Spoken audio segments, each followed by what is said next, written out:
If I offered you the FA Cup and Carabao Cup, would you take it? And no Premier League, no Prem, no Champions League. No. And it's mad, isn't it? Yeah, what a trophy I know. for 6 seasons, and I'm offering you the chance of a double, and you're like, And you nope. won't take it, no.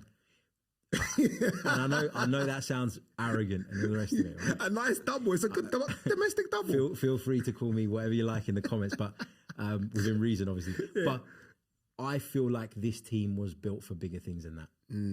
And we've been really patient as Arsenal fans for the most part. We've watched this project develop and grow.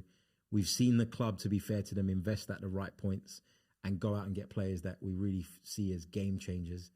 So having been this patient for this long, I want something more than that. And I know that sounds greedy. And maybe if we end up with those 2 cups at the end of the season, I might look at it differently. But right now, while we're in the mix for all 4, that wouldn't satisfy me. How scared are you of City? Very. Yeah. How can you not be? Yeah, it's frightening, isn't it? It's frightening because there's a trauma that exists. I've got the trauma. I've got the trauma. Yeah. There's a trauma that exists in our minds that goes back a good few years now. And to be able to erase that is mad. Yeah. But also, that's a good thing in that it will keep you on your toes. Like, so you can use it to your benefit. The fact that someone's hot on your heels should drive higher performance. It should drive, improvements. I know it can lead to nervousness, and if you can't control that nervousness, you can crash and burn. We've seen it before. But I feel like Arsenal are better equipped this time. Arsenal are in the position they're in today, Ade, because they've earned that. They've invested wisely. They've built well. They've sold wisely.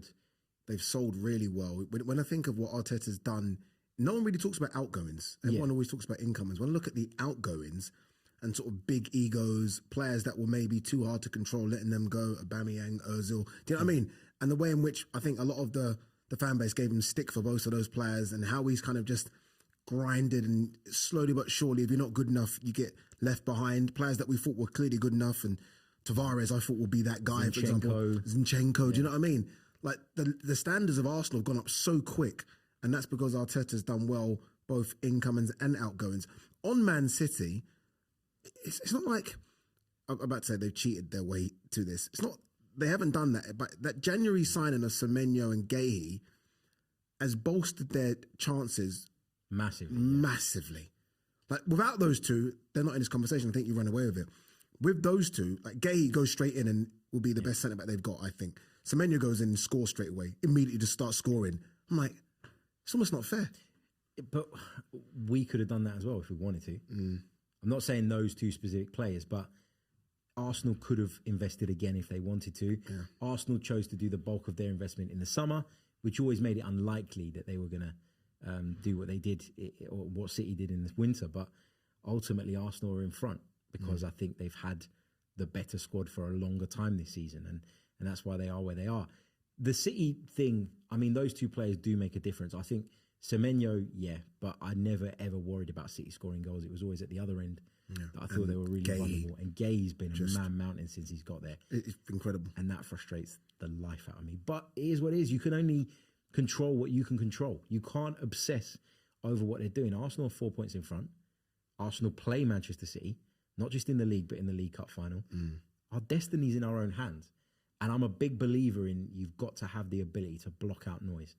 And this thing that we're feeling about City as supporters, it's going to exist. Maybe it exists within the group as well, within the players. But you got to find a way through that mentally if you're going to go on and be the success that you want to be. And I don't look at people like Gabriel, Saliba, Rice, and think these are guys that are going to wilt under pressure. I just don't see it. No, they're just...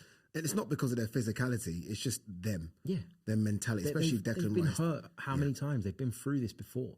Like, if you don't have the drive now, after everything that's happened in the last 2 or 3 years, then you never will. The scary thing I experience with City is you look at the squad and there's people that have won trebles in it. Like, there's a manager that's won, feels like about fucking 100 trophies.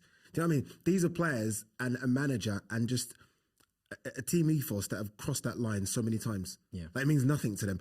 They will be nervous, obviously, as well, but they've done it so many times. They've chased down teams so many times.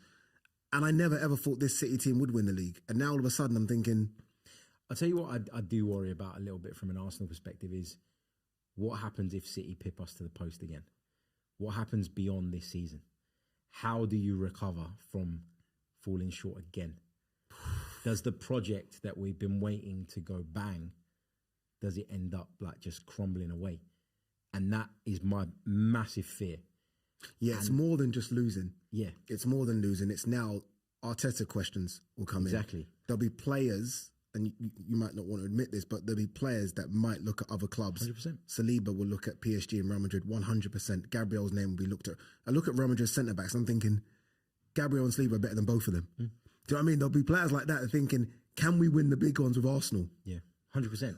And I feel like what Arteta has done a great job of doing is keeping those guys engaged and believing even when they've fallen short in the past. Because there's other big clubs, if we're being brutally honest about it, that have failed once, twice, sometimes 3 times, and that was it. Yeah. This is the 4th time that Arsenal are going after this.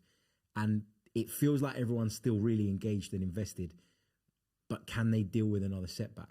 And if that setback is to happen, what then transpires? And that is my biggest fear about what the rest of the season has.